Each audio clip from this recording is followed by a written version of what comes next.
What's up, guys? My name is Safi. Hi, I'm Fifi. We are back, and we're here to talk to you guys about being queer people of color and the intersectionality of that and like how we navigate that in our everyday life.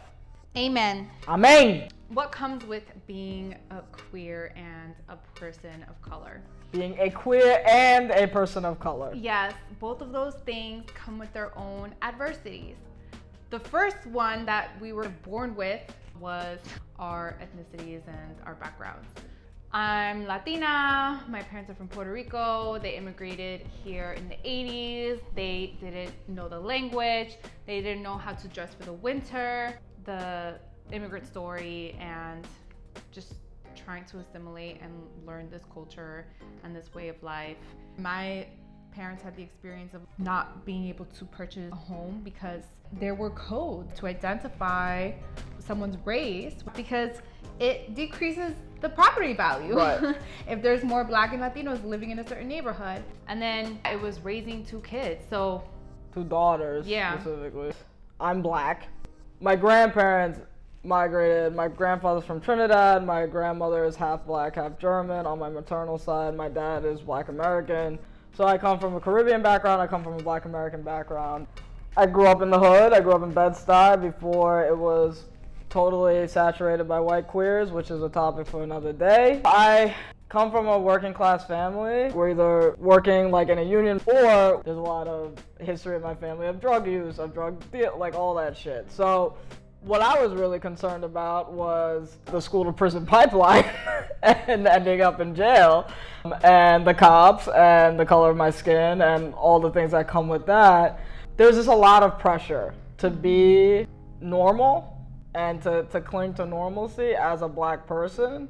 And then the fact that I am also gay and very obviously gay started to come into fruition as I started to hit puberty, and that caused some friction for sure. And there was a lot of trying to mold me into a promising young woman in some way because I'm already a Black woman, so we can't have a gay Black woman because that is the mule of the world.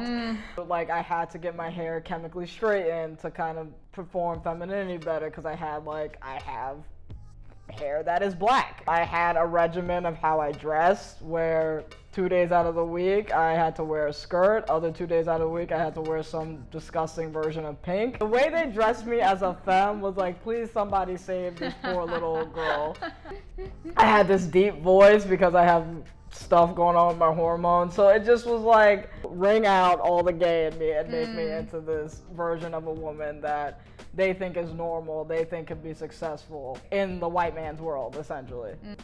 I didn't have the language for gender and sexuality until I went away to school, which is a commentary on the fact that being Black, being from the certain area of Brooklyn I was from, resources are limited. And it's not to say that white people don't experience homophobia, it's just that we have an added layer. A lack of accessibility. Literally money. We have a lack of money in our communities. Yeah. So I'm over here still kind of going along with misogynistic, homophobic rhetoric, even as I'm coming into terms with my sexuality and my presentation. And it wasn't until I got to college with a bunch of white queers who had money. I knew people who were able to transition early in life because their parents had the funds, able to lean into themselves a lot faster than I was, where I started to learn the background and understanding the homophobia, the misogyny, the race, all of that. I did not get it until I got to school. It's survival mechanism. Don't make it hot. Don't make it hot. Don't start no shit. Don't be weird. Fit in. My mom was in hopes that maybe she'll just find a nice man, get married, go to school, have a good job, have kids, and be as normal as she possibly can as a Black woman. And then, look, I don't... Right. This is what happened. What ended up happening for me personally, I have never actually come out to my family. Not yet. On our wedding day, it'll be the most explicitly stated that your girl likes to eat the box and it's official. And the reason for that is disregard that Safi's not here right now, by the way, she'll be back in a second, is because my queerness is easily masked by my presentation. I am a femme presenting cis woman, so to not have to stress my parents out any further, I've kept it under wraps. The first time I started bringing women around the house, my mom was like, why would you choose this? And it's like, it's not your choice, Mom. So that's where I'm still at with my family. The generational trauma of homophobia and misogyny and machismo is deep, y'all. So we're still working on it, but I'm doing my part and it's gonna be okay. And now I'm about to tell the funny story about how I came out to my family. The way my family found out that I'm gay and queer was through my Instagram account. My cousin was following me, then I came up on my aunt's suggested, exactly, the bochinchera kind of way. My aunt went ahead and shared it with all the rest of the family, and that was basically what happened. Like, my parents aren't dumb, they know what's going on here, but they never call her my girlfriend, they don't even call her my friend. She's just Safi. I'm just Safi. Yeah, and they like her a lot, so that's a good thing.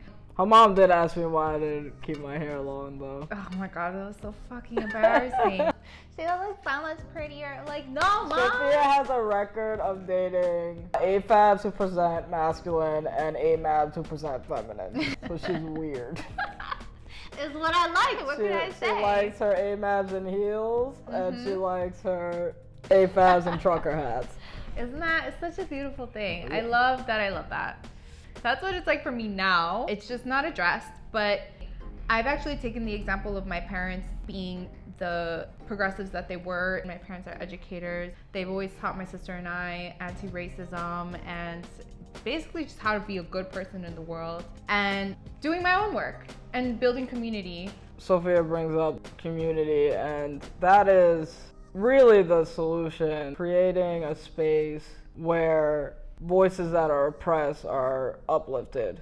That means that white queers holding space, holding resources to uplift black and brown voices within the queer community, and that means for black and other POC who are cis, are straight, or don't have to carry the adversity of being queer to uplift queer voices within their own spaces. Like, I had to unlearn so much, even as a queer woman. You know, I had to still unlearn misogyny, homophobia, all these things like anybody else. And it's just having faith in our community and pushing our community to do the same. For me, like, if all black lives don't matter, your point does not pertain to me.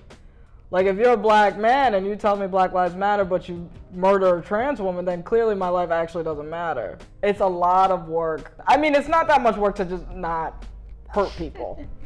Like, but it's a lot of to undo the rhetoric, undo the generational trauma. As POC, and this is what white people don't have to deal with, white queers don't have to deal with.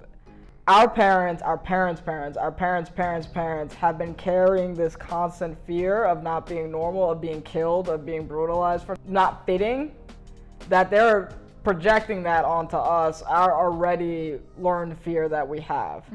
And it's our job, millennials as Gen Z, to unpack that and walk through it with grace. Amen.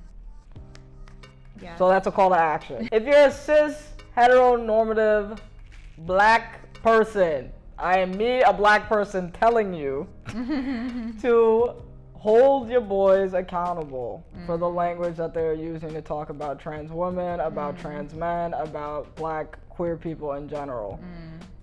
If you're not including unlearning homophobia and sexism, it doesn't matter if you're unlearning racism, because at the end of the day, you're still gonna treat black femmes like shit. It's part of the job. Yeah. And it goes the same for Latinos, those that are in denial about being people of color. I don't care how light skin you are, your last name is still Ortiz. You're not gonna be the same. They don't like y'all. For They all the really racist Latinos that I grew up, they do not like The y'all. best you'll still. get is that you're exotic. The best you'll get is fetishized. That's as far as you're gonna get. Yeah. So slow your roll. If you've come to terms with that, then do the work of teaching others, teaching your community, teaching your family that kind of language is not accepted. And it takes courage, but y'all can do it. I believe in you.